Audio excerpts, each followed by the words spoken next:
Hello बच्चों, let's read this question. The question says answer the following. Which type of elements can form electrovalent bond? बच्चों इस question में हमसे पूछा गया है किस तरह के एलिमेंट्स इलेक्ट्रोवेलेंट बॉन्ड बनाते हैं। तो फर्स्ट ऑफ ऑल बात करते हैं इस क्वेश्चन के की कंसेप्ट के बारे में। इसके बारे में बात करते हैं क्वेश्चन के की कंसेप्ट के बारे में। और की कंसेप्ट क्या होगा बच्चों? Electrovalent bond. क्या होगा बच्चों इस क्वेश्चन का की कंसेप्ट? Electrovalent bond. अगर बात करी जाए इलेक्ट्रोवेलेंट बॉन्ड की तो इसका एक नाम और होता है आयनिक बॉन्ड। क्या बोलते हैं? एक और नाम इसका क्या होता है बच्चों? Ionic bond. इलेक्ट्रोवेलेंट बॉन्ड और आयनिक बॉन्ड एक ही चीज होती है बच्चों। इसके दो नाम होते हैं, एक इलेक्ट्रोवेलेंट बॉन्ड और एक आयनिक बॉन्ड। अगर बात करी जाए इलेक्ट्रोवेलेंट बॉन्ड की तो ये किसकी हेल्प से बनता है बच्चों? ये ट्रांसफर ऑफ इलेक्ट्रॉन से बनता है।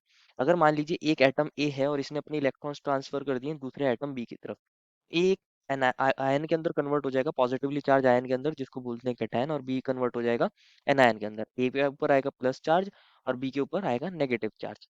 अब इसके ऊपर ए के ऊपर प्लस चार्ज आया है, बी के ऊपर नेगेटिव चार्ज आया है, तो इनके बीच में क्या लगती है? Strong electrostatic forces of attraction. क्या लगती है?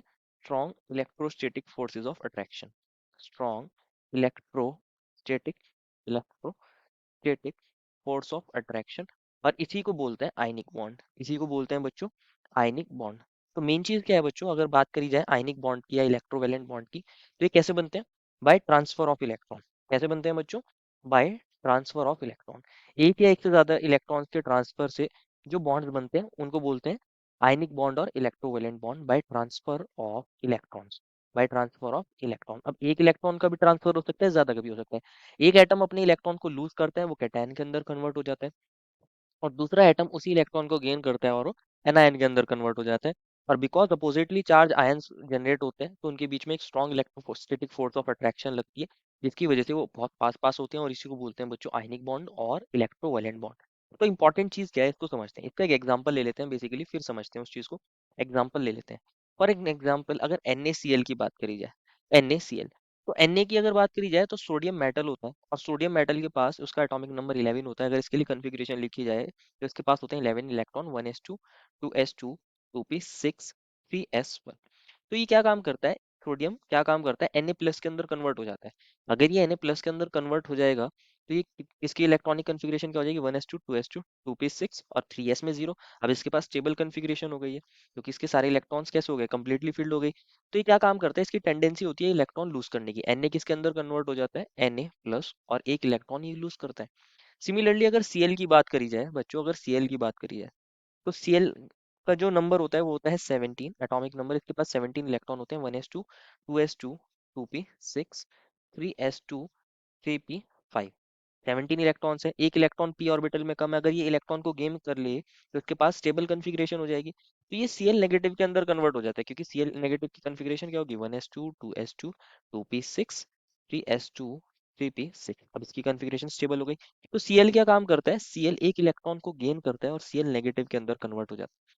तो NaCl के अंदर क्या होता है? बेसिकली Na प्लस होता है, वो अपने इलेक्ट्रॉन को लूज करता है, और Cl नेगेटिव होता है जो इलेक्ट्रॉन को गेन कर लेता है। Na प्लस और Cl नेगेटिव के बीच में एक strong electrostatic force of attraction लगती है, जिसको हम क्या बोलते हैं बच्चों? आयनिक बॉन्ड या इलेक्ट्रोवेलेंट बॉन्ड। इंपॉर्टेंट चीज क्या है बच्चों? इन दोनों एटम्स की जो एलिमेंट्स हैं बच्चों, इन दोनों एलिमेंट्स की इलेक्ट्रोनेगेटिविटी में डिफरेंस हाई होना चाहिए। हम ऐसा बोल सकते हैं फॉर फॉर इलेक्ट्रोवेलेंट बॉन्ड या फिर ionic bond. For electrovalent bond, for electrovalent bond, जो बच्चों दोनों एटम्स हैं, टू एलिमेंट्स, जो दोनों एलिमेंट्स हैं, two elements should have high electronegativity difference.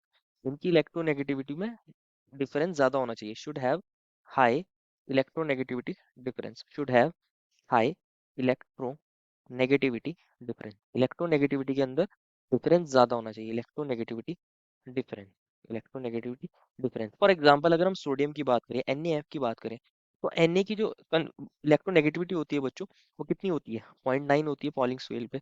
और फ्लोरीन की होती है बच्चों 4। तो इनकी जो इलेक्ट्रोनेगेटिविटी में डिफरेंस आएगा, 4 माइनस आप 0.9 करोगे तो कितना आएगा बच्चों? 3.1, जो कि बहुत ज्यादा हाई है। इस वजह से अगर NaF की बात करी जाए तो NaF पे क्या होता है? आयनिक होता है, इलेक्ट्रोवेलेंट होता है। Na प्लस और F नेगेटिव की फॉर्म में एग्जिस्ट करता है, तो इस वजह से ये भी आयनिक होता है। इलेक्ट्रोनेगेटिविटी डिफरेंस क्या होना, कैसा होना चाहिए? हाई होना चाहिए, हाई होना चाहिए।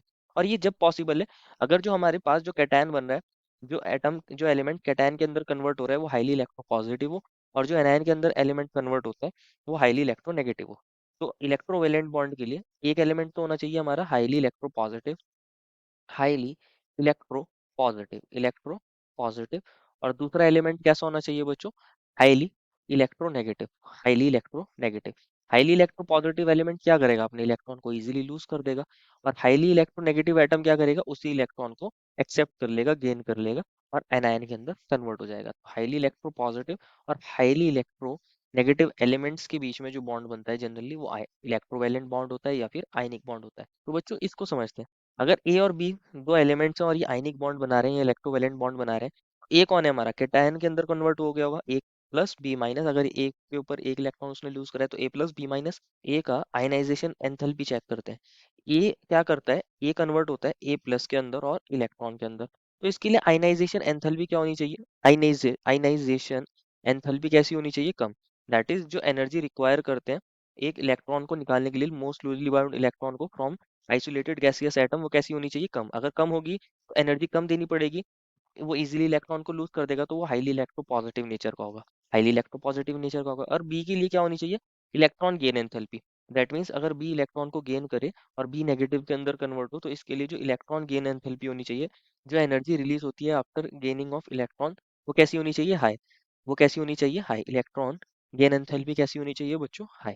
अगर एनायन की लिए बात करें, जो एलिमेंट एनायन के अंदर कन्वर्ट होगा उसके लिए इलेक्ट्रॉन गेन एंथैल्पी कैसी होनी चाहिए? हाई होनी चाहिए, हाईली नेगेटिव होनी चाहिए। और जो कैटायन के अंदर कन्वर्ट हो रहा है एलिमेंट, उसके लिए आयनाइजेशन एंथैल्पी कैसी होनी चाहिए बच्चों? लो होनी चाहिए। दैट मीन्स जो हमारे पास कैटायन के अंदर एलिमेंट कन्वर्ट होगा वो हाईली इलेक्ट्रोपॉजिटिव होना चाहिए, और एनायन के अंदर कन्वर्ट होने वाला एलिमेंट हाईली इलेक्ट्रोनेगेटिव होना चाहिए, जिससे वो इलेक्ट्रॉन को गेन कर सके और इलेक्ट्रोपॉजिटिव एलिमेंट इलेक्ट्रॉन को लूज कर सके। अगर ऐसा हो रहा है तभी ट्रांसफर ऑफ इलेक्ट्रॉन होगा और इलेक्ट्रोवैलेंट बॉन्ड या आयनिक बॉन्ड बनेगा। तो यही हमसे पूछा गया था, which type of element form electrovalent bond? Therefore the final answer is highly electropositive and highly electronegative elements form ionic bond or electrovalent bond. I hope you understood it well and best of luck.